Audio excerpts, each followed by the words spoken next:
નમસ્કાર દર્શક મિત્રો, અભિપ્રાય ન્યૂઝમાં તમારું સ્વાગત છે। શહેરના કમાટી બાગ અને અન્ય જાહેર ગાર્ડનમાં પ્રવેશ માટે હવે રજીસ્ટ્રેશન ફરજિયાત કરવાનો નિર્ણય મ્યુનિસિપલ કમિશનર અરુણ મહેશ બાબુએ જાહેર કર્યો હતો।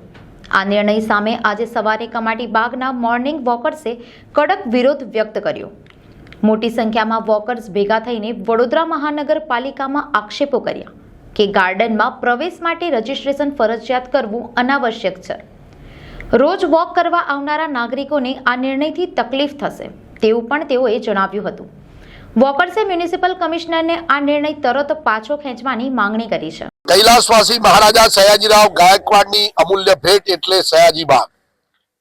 સયાજી બાગ એટલે કમાટી બાગ સમગ્ર ગુજરાતમાં સૌથી મોટો બાગ, વૃદ્ધો, મહિલાઓ, બાળકો માટે આનંદ પ્રમોદનું એક સ્થળ, જ્યાં સમગ્ર ગુજરાતમાંથી શાળાઓના બાળકો પણ પ્રવાસે આવે છે। સંકલ્પ ભૂમિ ખાતે આખા દેશના લોકો બાબા સાહેબ આંબેડકરના દર્શને આવે છે। એવા સમયે અહીંયા અસામાજિક તત્વો છે, ફરે છે, એક્ટિવિટી થાય છે, એના નામે રજીસ્ટ્રેશન કરી વ્યાપારીકરણ કરવાનો એક પ્રયાસ કોર્પોરેશનના સત્તાવાળાઓએ કર્યો છે। એની સામે આજે શહેરના નાગરિકો દ્વારા વિરોધ પ્રદર્શિત કર્યો છે કે કમાટી બાગ અમારો છે, અહીંયા કોઈ અસામાજિક પ્રવૃત્તિ થતી નથી। અમે વર્ષોથી એટલે લગભગ 30-40 વર્ષથી અહીંયા મોર્નિંગ વોકર્સ સવારે ચાલવા આવે છે, સાંજે ચાલવા આવે છે, પરંતુ અમે કોઈ અસામાજિક પ્રવૃત્તિ જોઈ નથી।